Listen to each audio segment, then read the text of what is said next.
La 5e saison des Technos commence ici avec le 177e épisode.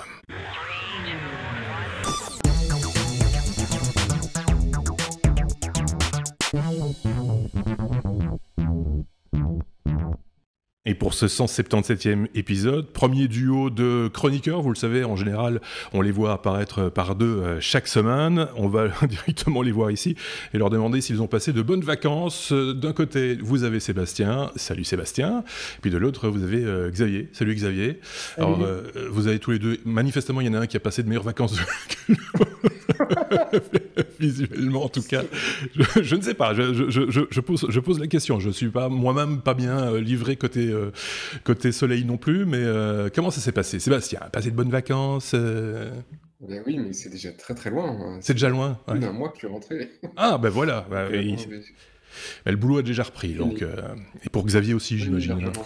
Et moi, ça fait 2 semaines, je suis parti en Bretagne et j'ai pu profiter de mon drone en toute légalité, mais on va en rediscuter dans pas très longtemps. Ah bah oui, c'est vrai, parce que c'est aussi l'occasion, c'est vrai, l'été de jouer avec les gadgets technologiques aussi. Ça aurait pu être le vélo Cowboy que tu nous avais testé au début de l'été, mais ça a été le drone pour Que je ce n'ai coup-ci. pas acheté, donc En plus, donc voilà. Bon, ben si vous le voulez bien, on va peut-être passer outre le courrier des auditeurs pour cette semaine, parce qu'il y a eu du courrier. Il y a des gens qui nous ont écrit, qui nous ont laissé des messages, etc. par rapport au hors-série. Je pense qu'on a répondu à peu près à tout le monde sur les hors-séries. Enfin, en tout cas, chaque chroniqueur qui était concerné par cela. Donc voilà, j'espère que ça s'est bien passé pour vous l'été, qu'on vous a pas trop manqué. En tout cas, on peut recommencer là notre abécédaire, si vous le voulez bien.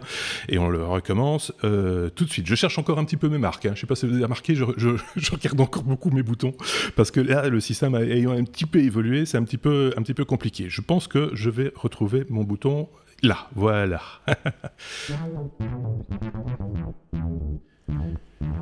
B comme bidule. Je ne sais pas qui s'y colle pour le coup. Ah si, c'est Sébastien, je pense, qui va s'y coller pour nous parler de bidule.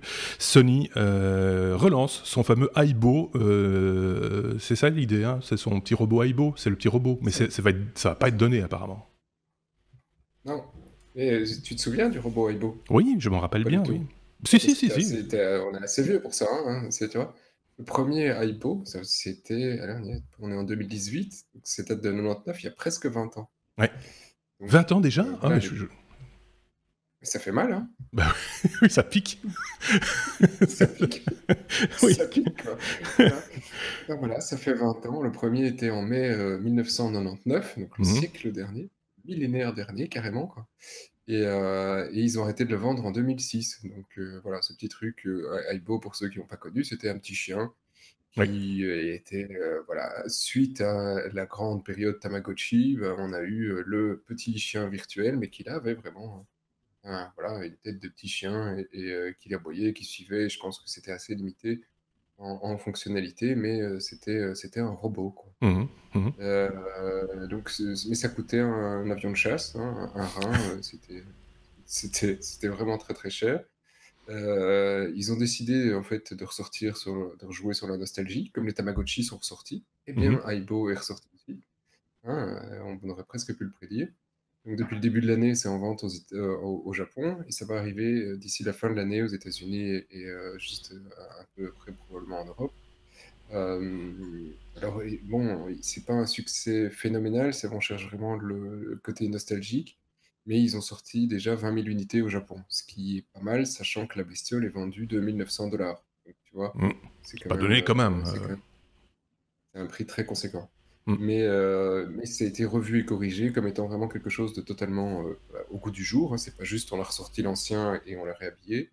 Ce truc maintenant a une intelligence artificielle, il est connecté en Wi-Fi pour voilà, uploader sa conscience. T'as cassé ton robot, tu peux récupérer ton vrai petit chien, hein, pas trop déconner non plus. Et il y a toute une série de senseurs pour reconnaître les personnes. Est-ce qu'il peut toujours Donc jouer le au truc est foot? vraiment très poussé, quoi.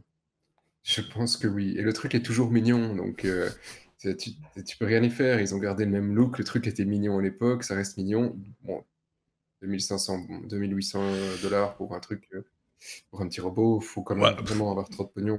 Mais Voilà. Tu peux Ceci pas dit, avoir un après, chien, ouais, tu lâches. après 20 ans, j'imagine que il est beaucoup plus malin D'accord. que son prédécesseur. Il a évolué quand même.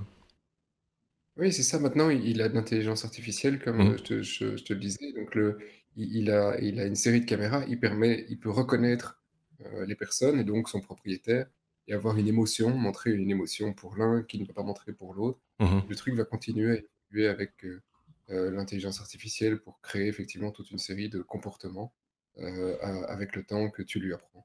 Donc, bon, c'est pas un chien, hein, faut pas non plus rigoler, hein, c'est un robot.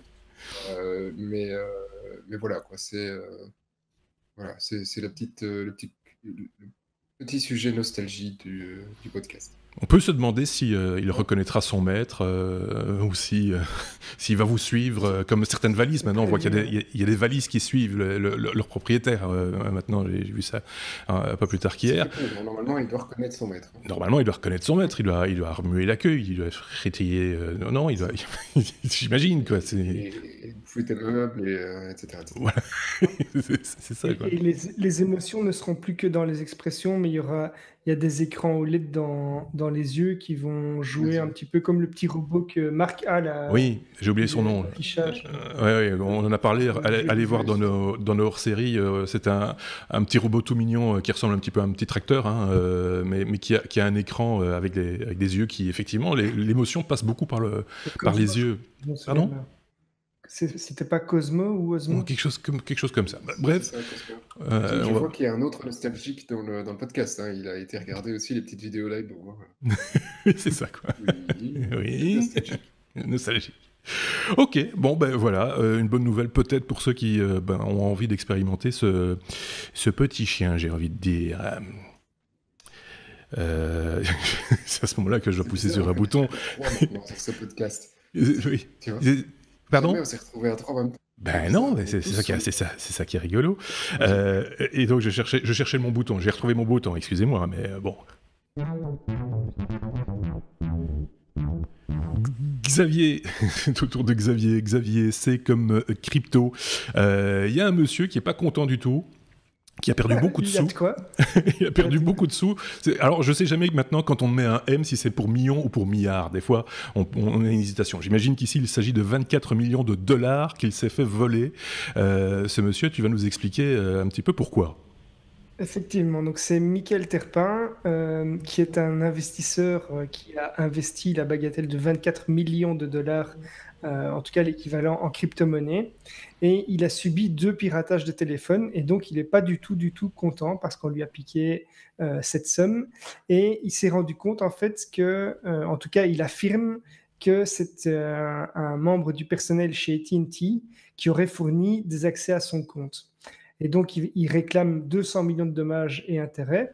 Et il explique en fait qu'il a utilisé la double authentification pour sécuriser son portefeuille. Donc, pour rappel, quand on a des crypto-monnaies, ben, le plus malin, peut-être pas dans ce cas-ci, mais c'est de les stocker soi-même sur un portefeuille qu'on peut protéger de différentes manières.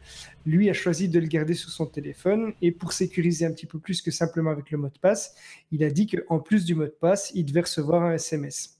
Et c'est là qu'on comprend pourquoi il peut affirmer que c'est AT&T. En fait, il a attaqué en justice AT&T pour une fraude à l'échange de cartes SIM. Donc, en gros, le complice aurait donné des accès ou une copie de carte SIM. Donc, les complices ont pu lire les messages et l'historique d'appel. Ils ont sans doute pu recevoir les SMS en même temps que le gars. Ils ont aussi piraté son compte Skype et ils se sont fait passer pour lui auprès d'un de ses clients. Ils ont demandé à se faire payer en crypto-monnaie. Ils ont réussi à détourner l'argent. Et Terpin explique qu'il était en contact avec le FBI et les services secrets qui ont pu remonter la trace du gars et trouver le coupable chez AT&T, en tout cas le présumé coupable. Et là où le bas blesse, c'est que AT&T aurait réagi vraiment beaucoup trop tard à cette menace pour prendre des mesures qui pourraient corriger ce type de faille. Et donc, c'est là que AT&T pourrait avoir des sanctions, puisqu'ils ont mis vraiment beaucoup trop longtemps à réagir. On se Donc demande des voilà, ne fois. stockez Ouais. pas vraiment $2 sur votre téléphone. C'est ça, quoi. Enfin, oui, là aussi, il faut redoubler de prudence, j'ai envie de dire. Sébastien avait un truc à rajouter. J'ai coupé. Non, oui, tout à fait. En fait, pour la double authentification en utilisant le SMS, nous, on trouve ça en tant qu'Européens tech, je sais pas, assez sécure. En tout cas, on l'utilise, je vois que c'est pas mal utilisé.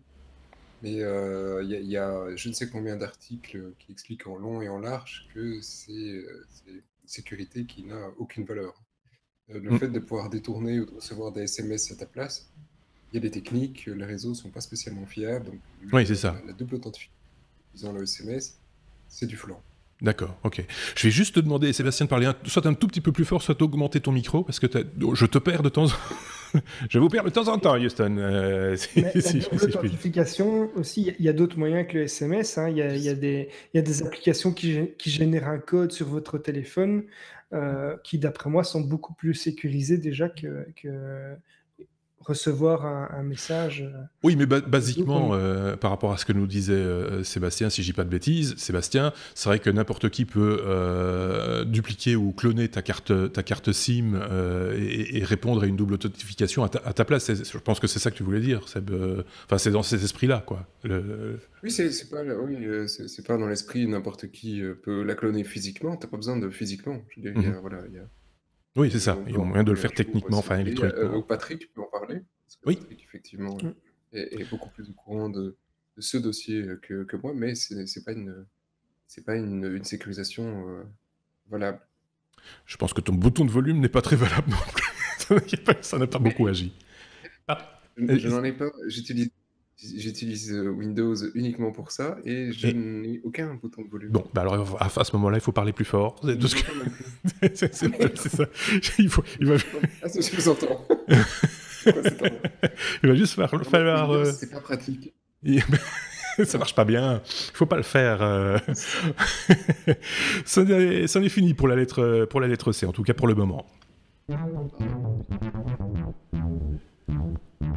On passe à la lettre D, D comme défrag, Sébastien, parce que le défrag, c'est lui qui le dit, c'est la vie, Sébastien.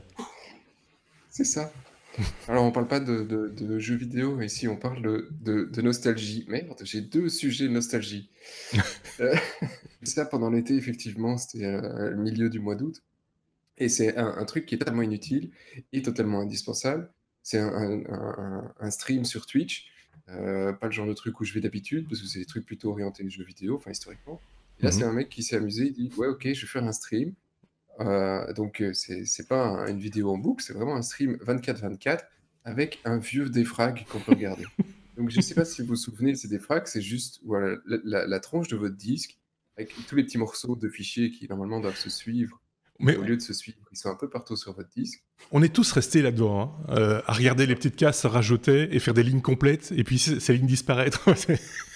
Moi, j'ai même été payé pour faire des défrags. Et en même temps que tu vois ce qui était magique, hein, il y a un deuxième truc qui était magique, c'était le bruit. Tu vois, le bruit, t'entendais le secteur qui grattait. Ah oui, ça grattait, oui, bien sûr. Ça grattait. Et les mecs ont été rajouter ce petit grattement aussi dans le stream. Donc tu peux vraiment entendre le disque qui gratte. Pendant qu'il déplace les secteurs. C'est vraiment magique. Ça dure, c'est 24/24. Voilà, c'est pour le plaisir. Oui, bah, il faut quand même que Sébastien nous explique comment on se fait payer pour faire ça. C'est juste pour regarder le défrag se faire ou non? C'est juste pour défragmenter. Voilà, c'est ça. Non, c'est un simulateur. Il n'y a pas de défrag derrière. Oui, c'est ça. C'est vraiment juste fun et... C'est vrai que c'est un sujet, une fois de plus, nostalgique. Il y en aura d'autres, c'est vrai. Tu fais bien de le signaler. Ça fait marrer Xavier, en tout cas. Mais c'est vrai qu'on était tous là à regarder ces petites... Oh, chaque fois, on disait « Oh là, ils vont en prendre 5 !» Et puis, là, ils vont prendre 5 5 d'un coup. Tu te faisais avoir parce que tu voyais tous les blocs suivis l'un à la suite de l'autre. Tu te dis « Ça y est, il va pas reprendre le grog complet. » Et non, en fait... Vraiment un suspense incroyable, quoi. Et puis tu voyais qu'il ramenait effectivement des secteurs, mais 3 lignes plus bas, et on se disait on va gagner un temps fou. Non, pas du tout. Là, on reprend un par un. Et alors, quand tu as fini ton défrag, tu recommences parce qu'il y a toujours un petit bloc qui reste. Oui, c'est ça. C'est horrible. Oh là là, mais merci pour ce J'ai envie de dire merci pour ce moment de nostalgie. Allez, on va en parler de ces fameux drones, si vous le permettez, parce que c'est quand même une des actualités de ce mois d'août. Lettre D comme drone, Xavier, on va parler de DJI, qui annonce deux nouveaux Mavic. Et ça fait quand même frissonner tous ceux qui sont fans de drones. Ça a fait pleurer aussi ceux qui venaient d'investir dans un drone, me semble-t-il, si je dis pas de bêtises. Alors, moi, j'ai un drone DJI depuis un petit temps, le Mavic Pro pour ne pas le citer. J'ai pu jouer avec pas mal cet été pendant mes vacances. Je suis vraiment super content de ce drone. Et puis, j'ai vu qu'il y avait l'annonce tant attendue, mais dans les réseaux, en fait, on parlait d'une annonce du Mavic 2, mais c'était quand est-ce qu'il sera annoncé. Il y a même eu des mèmes là-dessus sur des gens qui posaient tout le temps la question quand est-ce qu'il va sortir. Et puis, DJI a fait l'annonce un petit peu comme une keynote Apple jeudi passé. Et ils ont annoncé le Mavic 2, mais il n'y a pas seulement un Mavic, mais il y en a deux. Donc, il y a le Mavic 2 Pro et le Mavic 2 Zoom. Et là, j'ai pleuré. J'ai pleuré parce que moi, j'ai le Mavic 1 et donc je sens vraiment j'ai senti toutes les différences. Je suis resté scotché aux vidéos quand j'ai vu les présentations. Donc, en gros, je vais d'abord parler des spécifications communes pour les deux drones. Il y a une autonomie qui a été augmentée à 31 minutes. La vitesse de pointe en mode sport, on peut passer à 72 km/h. Ils ont augmenté la portée qui peut atteindre maintenant 8 km aux États-Unis et 5 km en Europe. Ça, c'est pour rester en accord avec la réglementation radio. Les moteurs et les hélices ont été retravaillés pour être plus silencieux.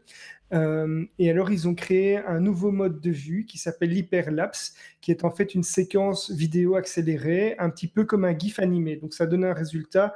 C'est comme un timelapse en photo, mais c'est sur une vidéo.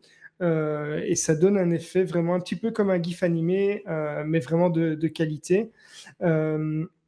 Ils ont augmenté également la fonctionnalité Active Track qui est vraiment beaucoup plus efficace, donc c'est-à-dire le suivi d'un objet dans l'image qui va profiter de la vision stéréo. Donc il y a un suivi en 3D et le système va même pouvoir suivre et anticiper la trajectoire de l'objet. C'est vrai que ça faisait un petit peu défaut sur le Mavic 1, quand on passait par exemple derrière un arbre ou autre, on perdait le suivi et donc il fallait recommencer la configuration. Ils ont mis maintenant des capteurs de tous les côtés du drone, donc il y en a au-dessus, en dessous, sur les côtés, devant, derrière, et donc pour l'évitement d'obstacles, c'est vraiment fortement optimisé. La technologie de communication OcuSync permet maintenant d'avoir un retour d'image sur la caméra, sur la télécommande avec votre smartphone en 1080p, et le drone est équipé maintenant, en plus de la carte SD qu'on peut lui rajouter, d'une mémoire interne de 8 Go. Alors, on va au-delà de ces petits points techniques, ils ont aussi augmenté le range de couleurs. On va pouvoir faire de la vidéo en HDR. Et la qualité d'image est vraiment, déjà rien que par cette technique, qui va vraiment augmenter la qualité de la vidéo, mais aussi de photos. Donc maintenant, on va passer aux différences entre les deux drones. Il y a donc le Mavic 2 Pro qui est le résultat d'un partenariat avec Hasselblad, qui est connu pour ses capteurs en photo. Le capteur est passé avec un capteur CMOS de 1 pouce avec des couleurs 10 bits, et ça permet de prendre des photos en 20 mégapixels et de faire des vidéos 4K avec de l'Ultra HD en 30 images par seconde en H265. L'ouverture, maintenant, ça c'est une grosse différence aussi. Si vous voulez, un peu comme sur un appareil photo, régler l'ouverture, eh bien, vous allez pouvoir régler l'ouverture de f2.8 à f11 avec en plus un mode HDR vidéo, donc, comme j'ai parlé. Et l'autre drone, lui, il a un zoom, il est un petit peu moins, l'appareil est un petit peu moins cher, mais il va permettre, grâce à son zoom, de faire notamment un effet dolly zoom. Alors, c'est un effet qui est utilisé pas mal au cinéma notamment, qui va en fait zoomer sur un point dans l'image tout en s'éloignant du sujet. Donc le drone va reculer et zoomer sur un objet dans l'image, et ça va donner une impression que l'objet reste fixe alors que le reste Ah oui. s'éloigne. Donc ça Mhm. fait un peu un effet parallaxe pour ceux qui voient ça sur des sites web, par exemple. Et le système va être capable également, grâce au zoom, de prendre 9 photos zoomées, de les combiner pour faire une seule photo HD de 48 mégapixels. Donc là, ils ont fait très fort sur la qualité d'image et sur les fonctionnalités image. Ils ont rajouté également une petite LED, enfin une LED assez puissante en dessous du drone pour améliorer la qualité de la reconnaissance du sol quand l'appareil atterrit. Et ces appareils sont disponibles dès l'annonce, donc dès la keynote. Il y a déjà plusieurs personnes qui ont été livrées, et le Pro est vendu à 1449, le Zoom à 1249. Et il y a un pack Flymore qui donne par exemple des batteries supplémentaires, un petit sac, des chargeurs. Comme ils font chaque fois, hein, d'ailleurs, il y a toujours des packs. Ouais. Ouais. Alors, j'ai entendu des gens qui disent que c'est cher, 1449 €. Alors, c'est clair que c'est Moins un cher qu'un budget. chien. C'est moins cher qu'un chien, mais c'est un budget, et moi, je ne comprends pas comment ils arrivent à vendre une telle technologie à ce prix-là. Et j'ai un ami qui est quand même assez doué en photo, qui me dit, mais maintenant, pour ce prix-là, tu as un appareil photo de super bonne qualité qui est volant. Il ne faut plus lui rajouter de filtres, etc. C'est vraiment incapable. Donc, ça concurrence des appareils photo vraiment de haute qualité pour ce prix-là. Oui. On avait déjà dit ça justement avec Sébastien, mais l'autre Sébastien, que c'était un appareil à selfie de luxe. Un drone de cette qualité-là. C'est beaucoup plus que ça. Hein. Mais ça va encore beaucoup plus loin. Ouais, c'est ça. Moi, ce que je crains un tout petit peu, et c'est ce qu'on constate déjà avec ces drones-là, c'est que tous les points de vue maintenant qu'on voit dans les vidéos sur YouTube, et Dieu sait combien de YouTubeurs et autres vlogueurs utilisent ce type de drone pour illustrer leurs vidéos, et c'est très joli d'ailleurs, c'est très agréable, c'est bien, enfin voilà, ça illustre bien, mais on a l'impression un petit peu que tout le monde fait la même chose.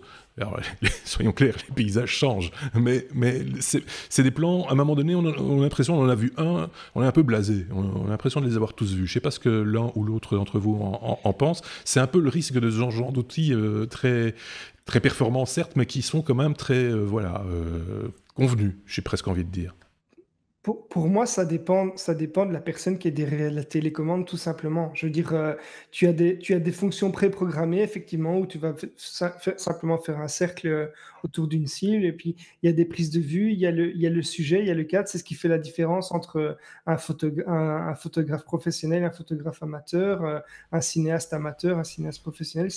Voilà, le cadrage fait beaucoup, et pour moi, c'est simplement une évolution logique. On voit maintenant dans les vidéos des montages qui sont faits parce qu'il y a une nouvelle technologie. Avant, quand on avait les premiers programmes d'impression où on avait des effets word art sur le texte, tout le monde utilisait ça, et puis voilà, ça évolue en fonction des possibilités, quoi. Ouais. Après, c'est une question, oui, c'est vrai, c'est une question de créativité, voilà, mais il faudrait pas que ça empiète sur la créativité des gens, c'est ça que je veux dire. Il faut pas que se contenter nécessairement uniquement des choses convenues qui sont prévues par le fabricant. Il faut peut-être des fois aller plus loin, quoi, c'est ça que je veux dire. En principe, c'est le sujet qui est le plus important aussi. Oui, aussi, c'est vrai. Je sais pas ce qu'en pense Seb. Il est pas très drone, hein, Seb. Il en a eu un très très léger au début des drones qu'il a volé contre un mur, si je ne dis pas de bêtises. C'était au premier vol. C'est le premier et le dernier, c'était fini. C'était fini. Donc du coup, c'est éclaté. Donc, quand tu lui dis un drone à 1200 €, il repense à cet épisode et se dit non, ça n'ira pas.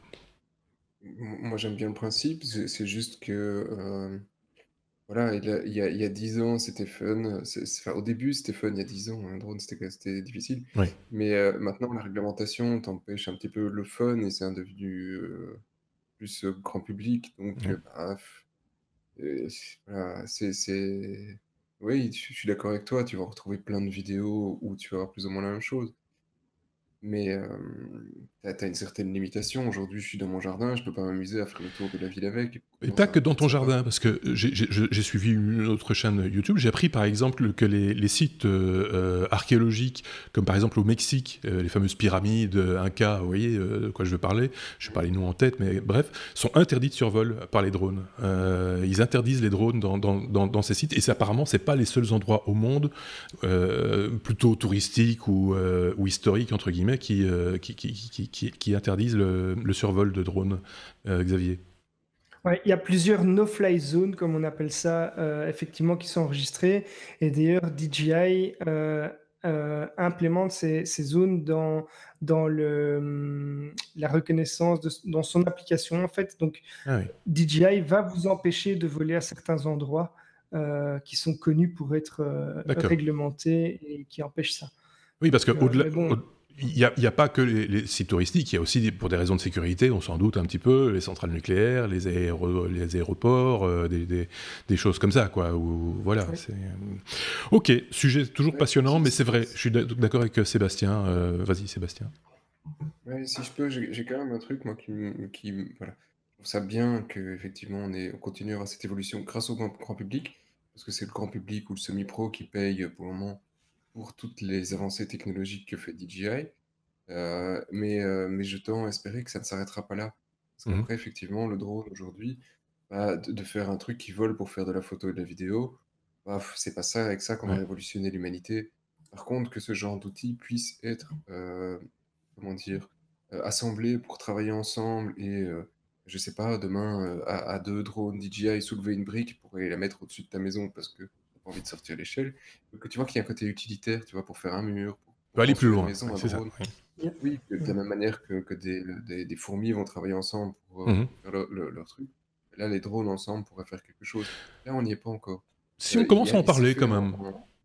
oui, c'est fait, mais alors de nouveau aussi pour le moment pour le grand public, pour faire des lumières. J'ai vu des trucs magnifiques en vidéo. Oui, il y a ça, mais il n'y a Et pas que. ça, On en avait parlé, je sais pas si c'est avec Xavier ou avec l'autre Sébastien, ou enfin peu importe. c'est très minoritaire encore. Oui, on est d'accord, mais il y a quand même des idées qui émergent. Avant l'été, par exemple, on avait parlé de ces drones utilisés, par exemple, pour aller déposer une bouée à quelqu'un qui est en train de se noyer en bord de mer. Ou un truc pour un phare. Oui, oui, c'est effectivement un défibrillateur à transporter. On parle aussi de l'usage des drones pour transporter des médicaments, par exemple, dans certaines contrées en Afrique où normalement on enverrait un avion, mais il n'y a pas toujours la possibilité d'atterrir, etc. Enfin voilà, il y a des idées qui émergent et qui sont peut-être effectivement un petit peu plus évoluées et moins dans l'esprit ludique, on va dire, du drone, qui sont plus dans l'aspect pratique et utilitaire du drone. Ça, je suis d'accord aussi. Xavier voulait conclure. Oui, mais il y a plusieurs projets, effectivement, hein. Dans l'agronomie, il y en a plein. Oui. Donc, par exemple, pour aller lâcher des espèces de graines qui vont permettre Des espèces de graines. Toi, t'habites à Bruxelles.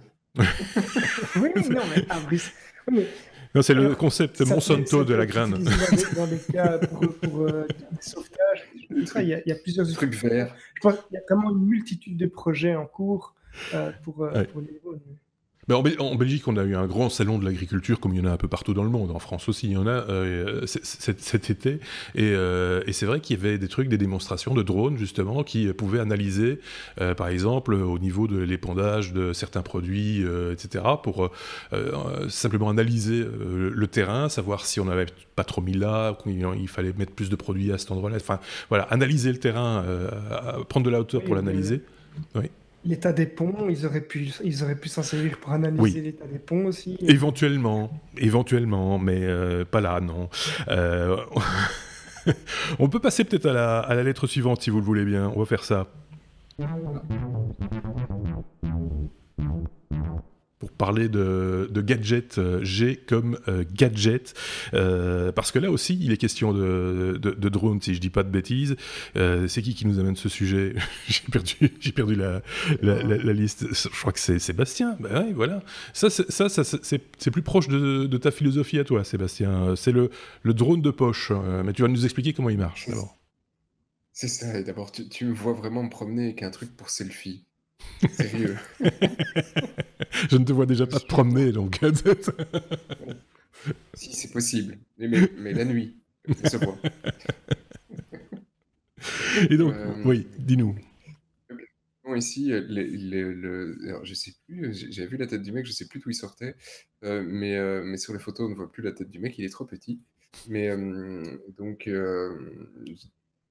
le principe, c'est qu'effectivement, il y a pas mal d'endroits où les drones sont interdits, ça Mhm. c'est un point, et les selfie sticks sont interdits. Vous ne pouvez pas faire sortir votre truc, votre gros stick pour faire une photo de vous, Non, votre gros truc s'il te plaît, pour non, faire une ouais. photo de vous à 1 mètre.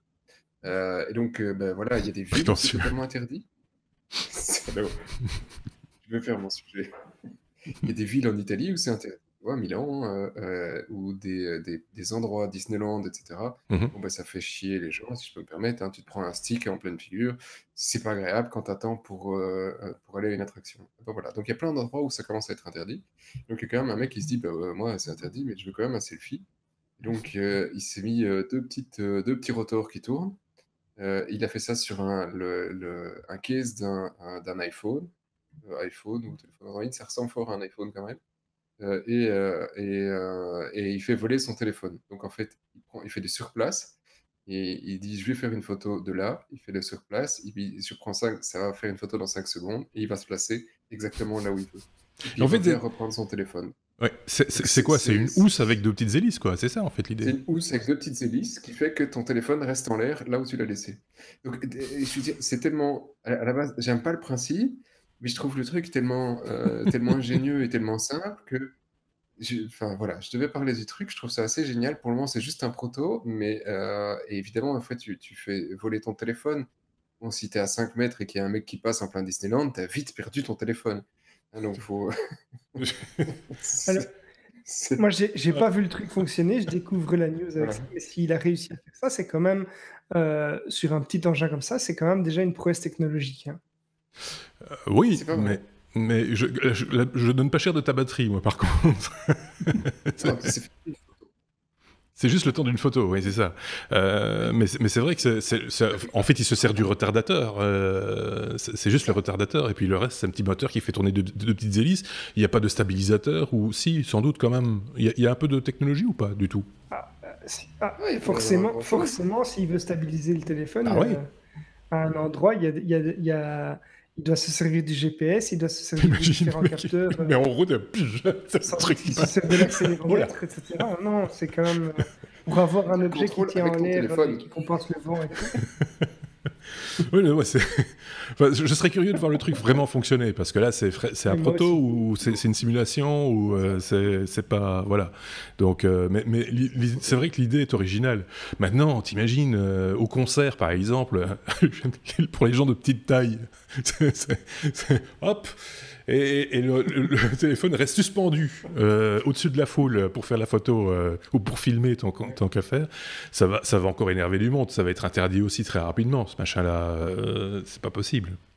Bah, le temps que ce soit interdit, franchement, le temps que ce soit réalisé, vendu et qu'on arrive à interdire le truc, bon, t'as quand même quelques années devant Ouais. toi, hein, Ouais, du on a le temps, quoi. temps, on a le temps de, on a le temps de voir venir. Bah, Tant de belles interdit, c'est photos. un drone, hein, c'est tout. Oui, enfin, si c'est considéré comme un drone, il y a des C'est la endroits où ce même sera interdit. réglementation qu'un drone, c'est tout. Oui, effectivement. Donc, les pyramides Inca, pareil, il peut pas. Je sais pas si c'est considéré comme un drone, parce que tu vois, ça vole pas plus haut que ton visage. Oui, mais enfin, ça C'est vole. normalement un drone. Ça C'est un vole. drone, c'est tout. Il peut pas voler au-dessus de 10 mètres, c'est tout. Tu peux pas dire aux gens, non, non, c'est pas un drone, c'est un téléphone. Ah, non, c'est pas un téléphone, c'est un appareil Ouais. photo. Si t'es en difficile à Belgique, ça qualifier, fait c'est moins d'un kilo, donc majoritairement tu un dois pas avoir téléphone. des licences et voler à Oui, moins de 10 mètres oui. dans ton jardin. C'est majoritairement un téléphone, quand même, à la base. C'est plus un téléphone qu'un drone, c'est ça que tu veux dire. À combien de pourcents c'est un drone, à combien de pourcents c'est un téléphone, à combien de pourcents c'est un appareil photo? Ça, c'est la grande question qui restera, à mon avis, irrésolue. On va pas pouvoir faire ça aujourd'hui. Par contre, ce qu'on peut faire, c'est passer à la suite. Et parler de Google. Google qui, un petit peu comme ton téléphone drone, Sébastien, mais pas tout à fait de la même manière. Google qui nous suit. C'est qui nous en parle? C'est Sébastien, toujours? Non, c'est Xavier, pour le coup. Ça se passe du côté de Xavier. Alors comme ça, Google continue à nous suivre alors qu'on avait dit qu'il pouvait plus? Voilà, donc contrairement au téléphone que vous laissez en place, là, vous dites au téléphone de ne pas vous suivre, mais il vous suit quand même. Donc, en fait, c'est l'agence AP avec des chercheurs de l'université de Princeton qui vient de publier une enquête et qui montre qu'en fait, Google continue d'enregistrer la position précise et régulièrement, même si vous n'avez pas opté pour le service historique des positions. Donc, pour rappel, c'est un service normalement avec un opt-in, donc quand on installe le système, Google vous demande, donc Android vous demande si vous voulez accepter ou pas le suivi de l'historique de position. Et malgré que vous n'acceptiez, que vous refusiez plutôt de le faire, ils utilisent en fait d'autres informations telles que les requêtes météo que vous allez faire quand vous faites une recherche d'un itinéraire par exemple ou une recherche sur le web. Et donc Google a fait un petit communiqué là-dessus comme quoi il reconnaissait qu'il se servait de différentes données. Si on veut désactiver ça, il y a une autre option qui dit qu'on doit empêcher le suivi d'informations des apps dans le système. Mais donc, c'est beaucoup moins intuitif que ce qu'on pourrait penser, en tout cas quand on est un utilisateur lambda et qu'on n'est pas au courant de ça.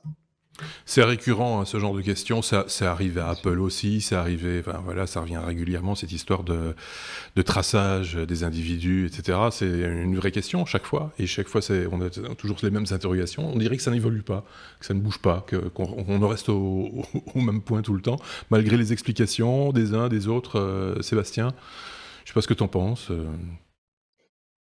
Vaste débat, vaste débat. J'ai vu pour l'histoire drôle justement une conférence aujourd'hui avec plein de gens, mais dont à un certain moment une heure de la part de Google, qui expliquait effectivement tous les outils pour un certain type de business. Et alors ce qui m'a frappé, il y a vraiment juste une phrase à un moment. Il a parlé de cette localisation. Mhm. Il disait oui, la localisation, et puis voilà, et c'est compliant GDPR là. Et donc, tu sentais que c'était un sujet qui semblait énerver, le gars. Hem, donc bon, voilà, c'est d'une certaine manière, c'est quelque chose dont on a besoin parce que tu vois aujourd'hui, c'est difficile exprimer le truc, tu vois? Tu as des entreprises qui en ont besoin, le retail, des marques, il y a plein de boîtes qui ont besoin de ce genre d'infos, et pour pouvoir donner un service, et la plupart des gens se demandent ce service. Mais la transparence n'est pas toujours là. Ça, je te Mhm. l'accorde, effectivement, la transparence n'est pas toujours là. Mais de là à sacrifier ça pour tout le monde, c'est difficile parce que tu rends réellement service à la majorité de la population qui va chercher ce type d'informations et qui est contente d'avoir ce retour. Je suis Euh, content que mon téléphone me prévienne que, quand je sors de chez moi, qu'ils sachent que je vais au boulot et qu'ils me disent: «Tu as du retard». mhm. Donc tout ça effectivement a un coût sur ma vie privée, mais ils l'utilisent pour ce que j'en ai besoin. Donc c'est une réflexion qui est plus long Est-ce que, terme. On est-ce donne que des tu données, dirais que dans ce cas-là, on donne quelque je chose. je te coupe 2 secondes, mais est-ce que c'est pas plus un manque de pédagogie de la part je parle pas que de Google là pour le coup, hein, mais de toutes ces sociétés qui sont souvent sur la sellette concernant notre vie privée, l'usage qu'ils font des données, etc. Hem, non, c'est difficile d'aller donner de la enfin, c'est la demande de la loi, hein, c'est qu'effectivement ce soit transparent et que ce soit facile à comprendre sans avoir besoin d'un avocat.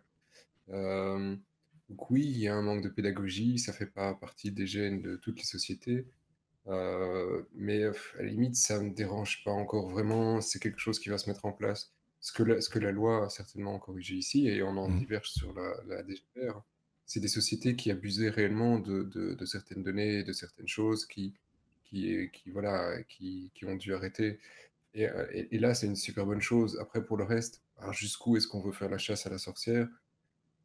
Tant pour moi, le consommateur ou le citoyen est informé sur ce qui se passe, tant que c'est transparent, et qu'on a un choix de pouvoir dire non, ça me choque pas. Je veux dire, il y a un truc, je sais plus si on en a parlé, fin de saison dernière. Il y a un truc qui m'avait choqué alors qu'on est dans le milieu des datas, hein. Pour ceux Mhm. qui nous écoutent, ils savent que voilà, l'autre marque et moi, on est vraiment dans les datas. Ouais. Il y a, donc il y a un truc qui m'a choqué, c'est qu'on a reçu une lettre d'un assureur qui disait: «Assureur pour une hospitalisation», enfin c'est Médicaments et compagnie, un grand groupe allemand, qui disait, effectivement, voilà, maintenant c'est le DGPR, tu dois donner ton consentement, sinon on te rembourse plus tes frais médicaux. Donc c'est pas un consentement, là c'était une obligation. Si je le faisais pas, ils ne fournissaient plus le service. Et dans le consentement, tu leur donnais l'autorisation d'anonymiser ces datas et de les revendre à certaines autres sociétés. Je dis, mais moi j'ai signé pour une assurance hospitalisation, j'ai pas signé pour qu'ils vendent mes données, du fait que je sois malade pour tel ou tel truc. Donc là, il n'y avait pas de moyen de sortie. Donc là, je trouve qu'il y a un problème. Mais ici, il y a un moyen de sortie, il y a une option. Donc, est-ce que c'est fondamentalement... Ouais, ok, c'était un peu caché. Oui, Mais c'est pour ça, pour ça que je parlais de pédagogie. C'est de peut-être mieux expliquer les choses ou les rendre plus accessibles. Pour dire, voilà, ça se désactive comme ça. Et on n'essaye pas de le mettre derrière. Ou... Ça représente beaucoup d'argent, quoi. Oui.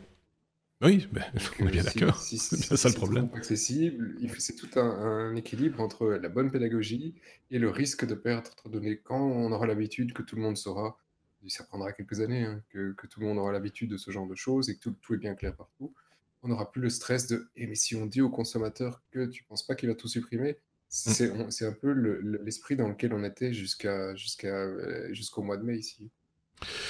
On n'a pas fini avec ce... L'industrie, tu vois. Oui, bien sûr. On n'a pas fini avec ce débat. De toute façon, soyons clairs, ça reviendra sur la table.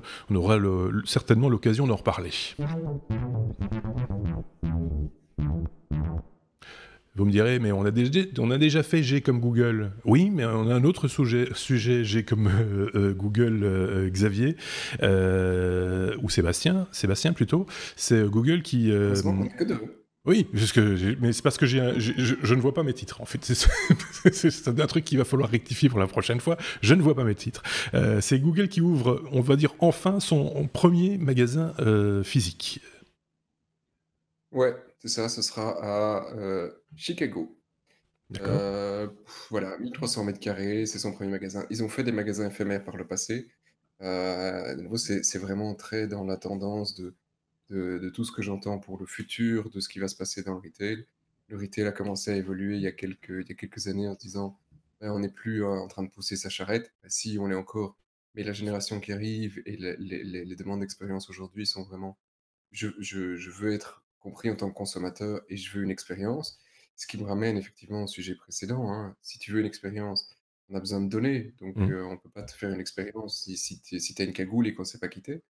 Donc, là, c'est un peu le principe. Ils ouvrent comme d'autres marques l'ont fait par le passé. Apple était le premier et le plus reconnu pour ça.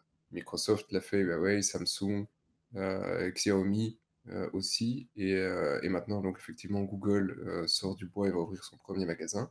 Il avait fait des magasins temporaires avant pour les sorties de modèles spécifiques. Maintenant, ce sera son premier magasin définitif. Hein, donc voilà, il est là permanent. Ouais.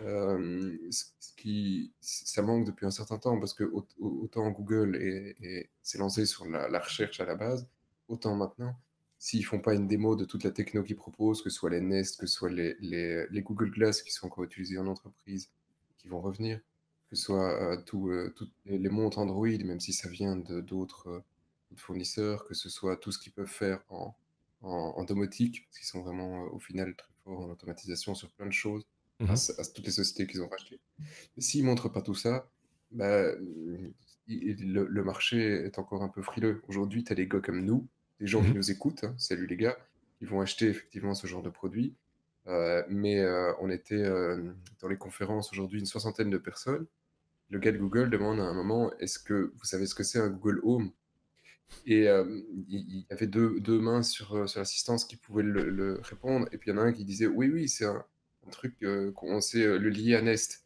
Donc les autres, vous savez ce que c'est Nest? Et voilà. Et pourtant, c'est pas des gens qui sont mal éduqués, tu vois, c'était des gens d'un certain niveau, avec de très bons revenus, mais ils ne savaient pas ce que c'était un Google Home ni un Nest. Donc ils ont besoin de ces boutiques pour montrer au public, vous avez vu, c'est pas l'avenir, c'est aujourd'hui, c'est disponible. Oui. Voilà, c'était le speech.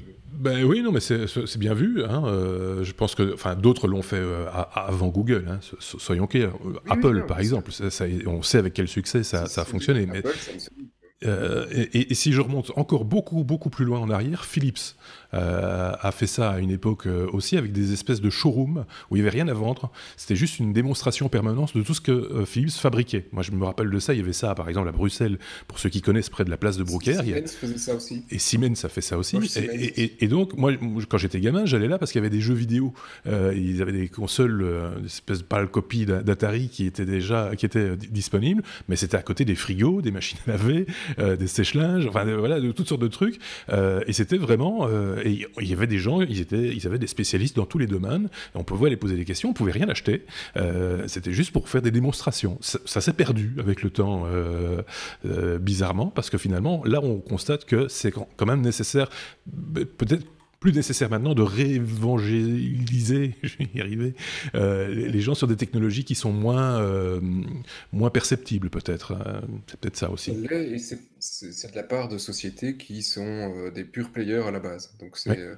surtout des sociétés qui viennent du web, qui pendant des années ont dit la vie et le futur, ce n'est que le web, Mhm. tout le brick n'existe plus, on va tout raser. Et puis à un certain moment, ils se disent, ouais, ok, pour toucher finalement la masse, on va quand Ouais. même devoir aussi aller ouvrir des magasins pour expliquer aux gens qui on est. Ouais. Ouais. C'est vrai que non, malheureusement, la réalité leur montre que, bah oui, on est des humains, on a besoin de voir. Ouais. Et de voir, de toucher, etc. Et les gens ne vont pas nécessairement sur les foires, les salons, je pense au CES, à l'IFA et des choses comme ça, qui sont des foires plus commerciales, on va dire, et qui, du coup, les gens commencent à être un petit peu réfractaires aussi par rapport à cet aspect-là. Ils n'ont pas envie d'être alpagués commercialement, nécessairement. C'est peut-être l'idée d'aller voir des choses simplement par curiosité qui peut renaître aussi de ce genre d'initiative, quoi. Je pense, non? Ouais. Ouais, Ok. tout à fait. Voilà, Tout on à a fait. fait. Je sais pas, Xavier, peut-être un truc à rajouter? Je pense pas, non? J'ai pas l'impression. Ok, on passe à la suite alors. Cette saison, vous le verrez, on aura l'occasion de parler sécurité avec Patrick. On a déjà fait un hors-série cet été. Certains l'ont sans doute déjà vu. Si c'est pas le cas, je vous renvoie à ce que nous avons publié. Je pense que c'était fin du mois de juillet, je pense. Patrick, ça va être notre nouveau spécialiste sécurité. Ceci étant dit, chacun dans l'équipe touche un peu sa bille dans ce qui est sécuritaire et informatique, etc. C'est le cas, par exemple, de Sébastien, une fois de plus. On va parler de Yahoo. C'est ça. Yahoo qui nous suit aussi, manifestement, ou qui, en tout cas, continue à scanner nos mails. C'est un petit peu particulier, ça, non? Oui. Mais alors, on l'a oublié, mais Gmail le faisait Oui. jusqu'il y a un an. Il lisait vos mails pour vous taper de la pub suivant ce que vous êtes en train de lire. Donc, si effectivement tu discutais de paires de lunettes avec Xavier sur Gmail, tu allais avoir une publicité pour des lunettes qui débarquaient au-dessus. Voilà. Pourquoi? Moi, ça ne me serait jamais arrivé. Je Non, ne sais pas. parce que tu parles Mais pas de si tu lunettes. parlais bronzage, non, voilà, c'est ça. Si en plus ils utilisent la webcam, Donc, Yahoo donc scanne les mails Yahoo, quoi, ceux des comptes Yahoo, c'est ça? c'est ça, ouais. Et donc, c'était un plus ou moins, c'est caché sous le tapis, on le fait pas, personne ne le sait. Et en fait, ouais, si quand même, là, on a quand même réussi à prouver, un journaliste par A plus B, que dites Yahoo, vous faites quand même toujours un peu, hein. Ah ouais, au fait, oui. Ouais, ouais, c'est vrai, on le fait encore.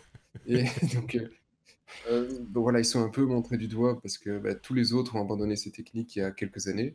Et donc, c'est parce que les gens n'apprécient pas spécialement, même si ça reste un robot qui lit vos mails et qui ne fait de la pub que là-dessus, mais qui ne stocke rien. De nouveau, là, on est sur un ressenti que il y a quelqu'un qui a analysé vos mails, ils peuvent en tirer quelque chose, des tendances sur vous. Tu reçois plein de mails de lunettes de plein de gens, c'est pas normal. Hein, tu Oui. vois, tu es peut-être un fanatique vers de la lunette et tu vas recevoir des mails spécifiques. On ne sait jamais, tu vois. Ça doit certainement exister, hein, un truc comme ça, Oui, une sans version de doute. la lunette. Je suis sûr que ça existe. Si ça existe, comment ça Oui, s'appelle? C'est n'hésitez toujours pas à très drôle. commenter. Tu vois, fantasme sur les lunettes. Et le truc. Et donc, tout ça pour parler de mail à la base, quoi. Donc, voilà, Yahoo a enfin, c'est plus Yahoo maintenant, c'est Oath, mais je trouve que Yahoo était plus facile à prononcer. Mais, donc, c'est quand même toujours l'ex-Yahoo, quoi. Personne Mhm. connaît Oath, tu vois. Bah non, ça dit. C'est C'est Verizon. comme Alphabet, hein, on dit jamais Alphabet non plus, on continue à dire Google, dans tous les cas. Oui, voilà, mais c'est Verizon maintenant, en fait, hein, Oui, qui a c'est ça, racheté en tout. plus. Ouais. Donc, et voilà, il y a encore pas mal de critiques qui sont arrivées sur Yahoo, effectivement, comme ils ont donné beaucoup d'informations au gouvernement américain, hein, services secrets et compagnie, avec là, évidemment, bah, pas l'approbation des consommateurs. Donc, il y a toute une question qui est derrière. Tu lis mes mails, tu les analyses. Qu'est-ce que tu en fais? C'est très con au final de Yahoo de continuer à faire ça parce que si ça tombe, Gmail continue à l'analyser Mhm. pour autre chose que tu ne sais pas. Mhm. Hein, je ne fais pas la théorie pas de conspiration, mais il continue à l'analyser pour autre chose et ça, tu ne le sais pas. Alors que Yahoo, ici, il est assez couillon pour le montrer sur de la publicité. Mais le simple fait de le voir, tu imagines qu'ils font autre chose derrière. Mhm. Donc voilà, c'est cool à lire et bon, bah, voilà, je pense qu'ils vont devoir arrêter un moment, hein, Par et rapport à ce qu'on a déjà plus dit dans dans l'air des... du temps, tu vois? Par rapport à ce qu'on a déjà dit dans les épisodes précédents et dans l'épisode 177, c'est ce qu'on disait aussi, c'est ça, ça ne rassure pas le public, ce genre de, C'est ça. de constat. Donc Ça ça ne va, crée la suspicion. voilà, ça ne va pas dans le bon sens. Ces gens sont les ennemis du bien. Voilà. J'ai envie de dire. C'est un peu ça le problème aussi. Allez, on passe à la suite.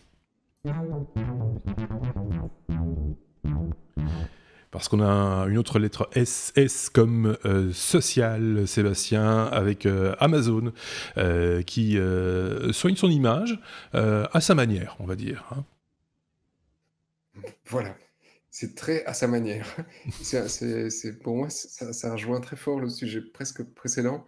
Ça commence d'une histoire à la con, hein, donc quelqu'un un journaliste qui remarque, tiens, un tweet de quelqu'un qui dit du bien d'Amazon, mais il en dit vraiment du bien, hein, genre le truc, il dit, c'est génial, ça fait longtemps que je travaille là, on est payé 30% plus qu'ailleurs, super conditions, le truc est génialissime, c'est le rêve, quoi.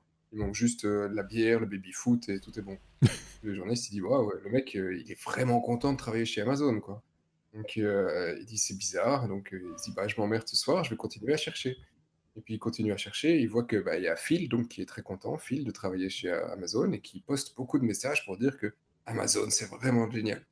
Et puis, il trouve qu'il y a, Shai aussi qui dit, «Amazon, waouh, je gagne 30 de plus qu'ailleurs». Il dit plus ou moins la même chose, mais «C'est génial, c'est génial». Bah, voilà, et puis il continue à chercher. Il a trouvé comme ça, 16, 15-16 profils, hein, en peu de temps, et qui ont tous un logo, plus ou moins similaire, un truc, bah, d'Amazon, inévitablement, qui, pour la plupart, c'est des backgrounds d'animaux ou de paysages, quelques visages. Et ils font tous la même chose, que poster des commentaires pour dire: «C'est les meilleures conditions de vie». Alors il a gratté, il se dit: «Bah, c'est pas possible, les mecs ils peuvent pas dire ça et être payés par Amazon». Donc tout le monde a dit: «Non, non, non», ils les ont interrogés, hein, un par un, ils disent: «Non, non, mais nous on travaille vraiment dans les entrepôts, Amazon nous a rien demandé, il s'est rien passé», tu vois? Donc ils ont tous nié en bloc. Donc ils ont continué à gratter en se disant: «C'est quand même bizarre qu'en un coup, il y en ait tellement qui soient si contents de travailler chez Amazon».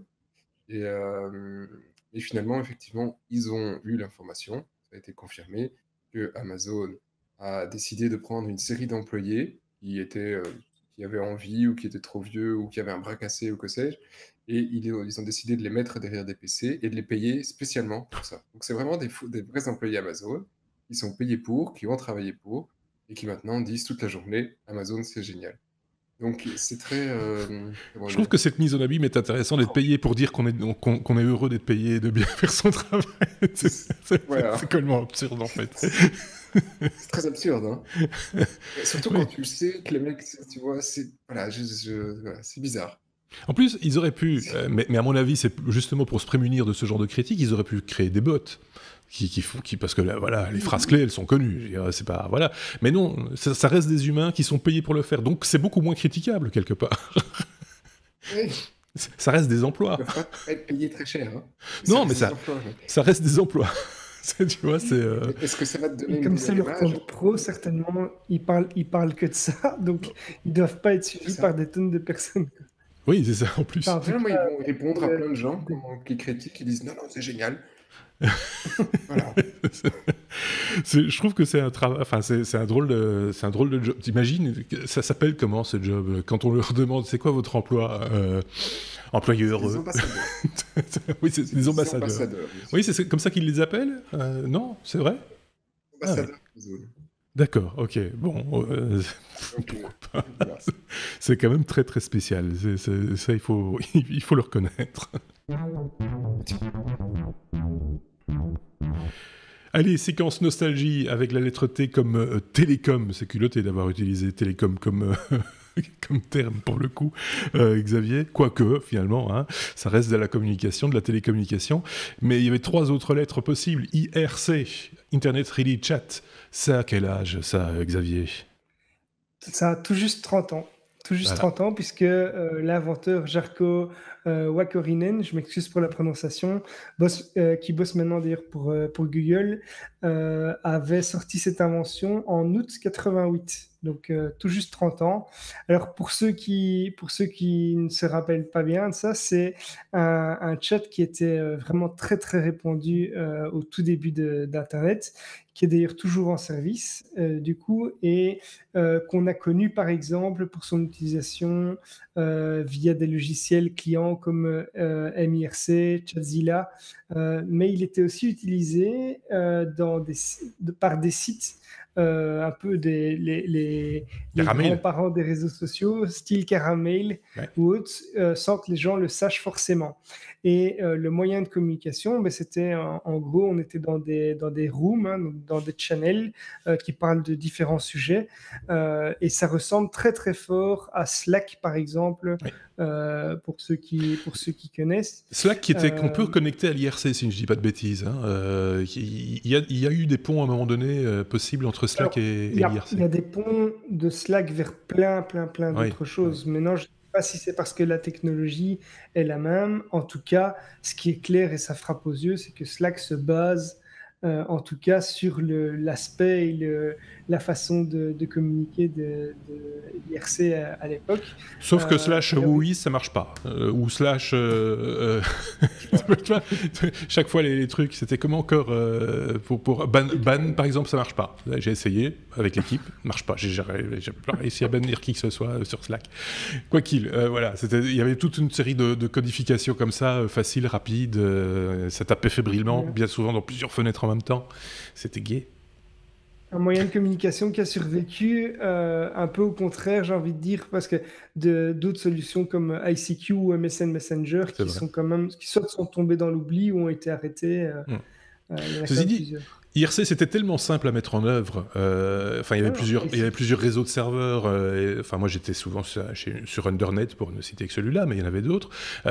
Et on pouvait aussi mettre mettre son propre serveur en œuvre très facilement. Hein. C'était disponible, c'était juste un petit exe à lancer. Si vous communiquiez votre adresse IP à vos potes, vous aviez votre salon de chat tout à fait personnel également.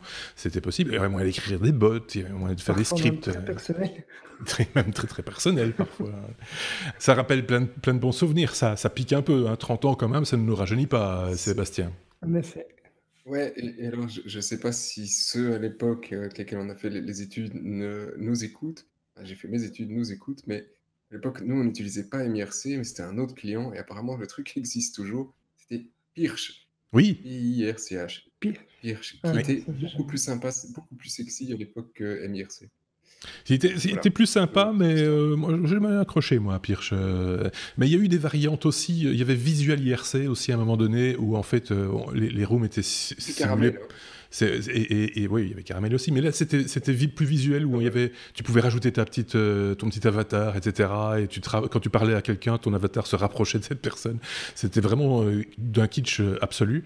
Mais c'était magique de pouvoir discuter par écrit évidemment, en temps réel avec quelqu'un qui se trouvait de l'autre côté de la planète. C'était les premiers frissons, on va dire, liés à l'internet. C'était un peu ça aussi, quoi. Hein. Tinder n'a rien inventé. Non, en fait, on n'a plus rien inventé depuis l'IRC, c'est fini. Si je peux me permettre, il y avait un mode, parce qu'il a dit, il a enterré ICQ et Messenger. Non, non. Messenger a été enterré. ICQ fonctionne ICQ, toujours, pardon. le réseau n'est pas Ouais. mort. ICQ, mais alors, pour la petite anecdote, hein, ICQ avait quand même 2 modes de discussion. un qui était équivalent à l'IRC, donc le Mhm. page chat, où effectivement tu écrivais ton message, tu faisais enter. Et donc effectivement, il s'est passé des soirées où on est resté entre potes à discuter avec, voilà. Et donc là, au lieu d'utiliser ce mode, nous, on écrit gentiment une phrase.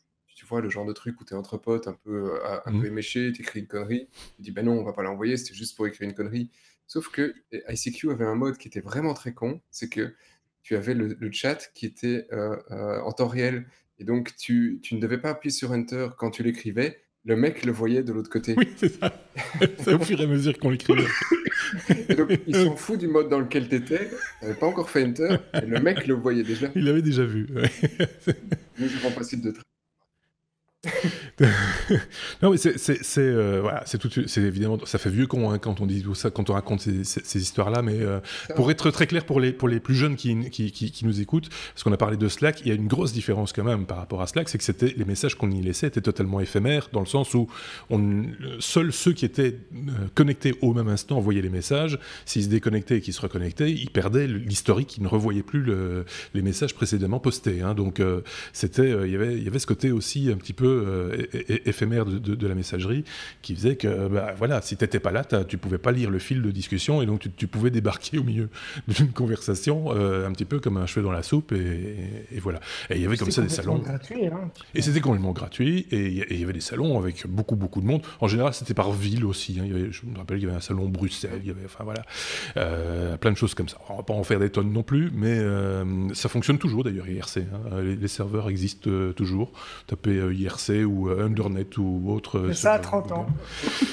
Ah, mais On engage des gars. Pour le moment, on recherche 2 profils. Si oui. vous cherchez, allez voir sur le site. Et on a vu un gars cette semaine qui nous mettait quand même encore dans son CV qu'il adorait et qui faisait encore du scripting pour MIRC. J'ai vu son CV, j'ai quand même eu la larme à l'œil, tu vois. Ah oui, moi j'avais fait un quiz pour MIRC. C'est un truc tout bête, hein. C'était rigolo. Enfin bref, voilà. Hein. La petite larmichette nostalgique de l'IRC. Si on m'avait dit qu'un jour on en parlerait de cette manière-là, 30 ans après, je l'aurais pas cru, à mon avis, soyons très clairs. Bref, voilà, je voulais rajouter un truc à ce sujet-là, mais je ne sais... Ah oui, on a parmi nos chroniqueurs quand même, parce qu'on parlait d'ICQ, si vous allez sur notre page équipe, sur lestechno.be/équipe, il y a tous les membres de l'équipe. Il y en a un qui a imposé la petite icône ICQ parce qu'il a toujours son compte ICQ actif, et c'est ce monsieur-là, c'est Sébastien, qui a son compte ICQ. Et il l'a toujours. Et moi, j'ai dû aller retrouver la petite icône pour ça. Je me rappelle qu'on en a parlé ensemble, je sais plus si c'est avec toi, Marc, ou si c'est avec l'autre Marc et Seb, mais où Seb avait dit « Ah, mais je crois que j'ai encore l'adresse, ma première adresse ICQ. » Oui. Et moi, j'ai recherché, mais je ne l'ai plus retrouvée. J'avais une adresse, mais moi aussi, je ne sais pas comment je peux la retrouver. Non, moi non plus. Mais j'avais toujours connecté dessus. Hein. Mais moi j'ai essayé de la retrouver, mais on ne sait pas la retrouver, enfin parce que j'ai plus l'adresse mail de l'époque en fait, et donc c'est le problème, ça finit par se perdre à un moment donné. C'est un petit peu dommage, mais c'est comme ça. Ben, voilà. Oui. Il y a un autre de l'équipe qui a toujours son compte, et nous sommes toujours connectés sur ICQ. Il n'y a personne qui dit rien, mais le compte est toujours activé. J'y suis tous les jours. Oh, on arrête là avec la séquence nostalgie si vous le voulez bien.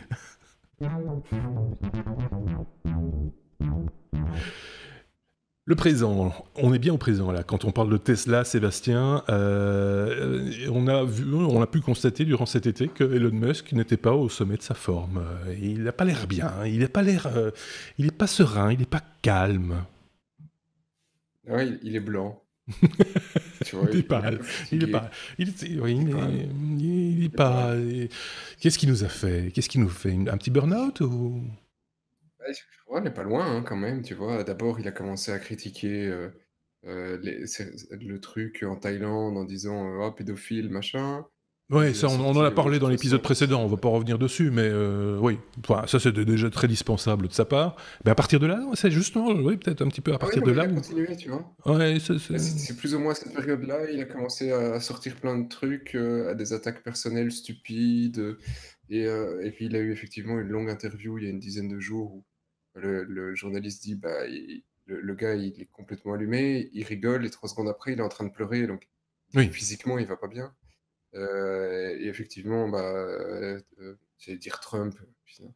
Non, pas Trump, Elon Musk se plaint pas mal parce qu'il dit: «Bah, depuis 2001, je n'ai plus pris de vacances et en 2001, si j'en ai pris, c'est parce que j'avais chopé le palu». Donc ça fait quand même 17 ans qu'il a pas pris de vacances, le gars. Il dit: «Et puis il y a des périodes de la vie où je n'ai pas quitté le bureau pendant 4, 5, 6 jours d'affilée». Dingue. Donc il dit: «Bah, c'est voilà, ma vie d'une certaine manière, quand tu lis le truc, tu as l'impression qu'il se sent prisonnier de l'image qu'il a créée. Mhm. C'est-à-dire, il a créé cette image de pionnier, et effectivement, toute l'industrie est derrière lui en disant: «Il faut des mecs qui rêvent, ils rêvent, c'est top, ça fait avancer, tout le monde». Moi, ça motive les gens en disant: «Il va faire on va aller habiter sur Mars». Il y a 2 ans, on disait ça, tu dis: «Ben non, c'est du délire». Maintenant, tu as un mec qui a plein de pognon et qui dit: «On va le faire». Et effectivement, il arrive à te montrer des étapes où tu dis: «Beh, ouais, en fait, oui, il va le faire».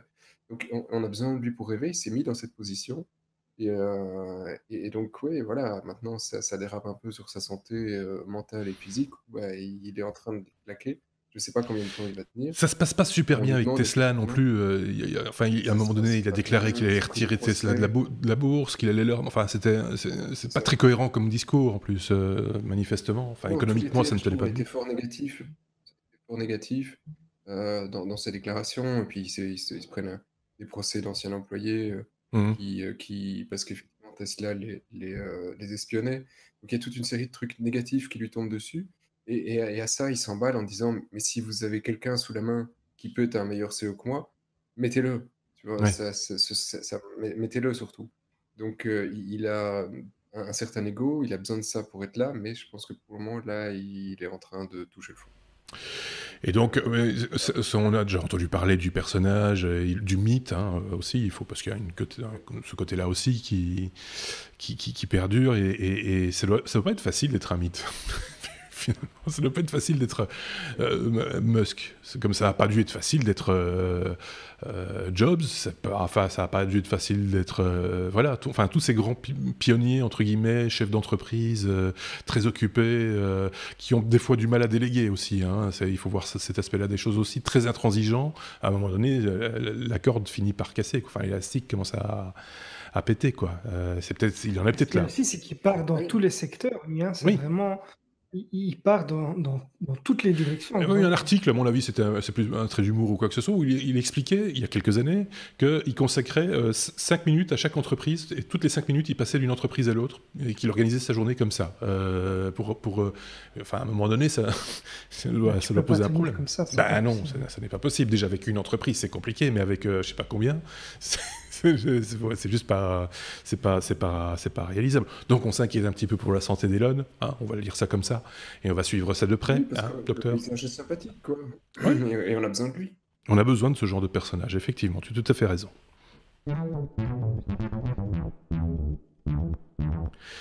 La fameuse lettre W, cette saison 5, il y en aura aussi des lettres W comme oui mais non, avec, tiens, Tesla, la fameuse Model 3, qui n'aime pas la pluie, manifestement, Xavier.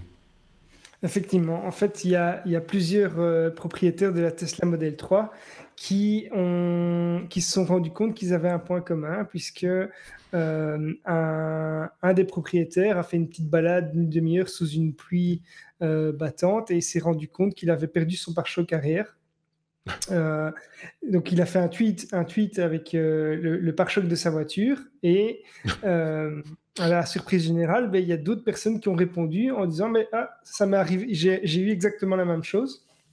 Et donc, ils se sont rendus compte qu'effectivement, il y avait un problème suite à leur balade sous la pluie. Le problème viendrait du soubassement avec une protection en tissu.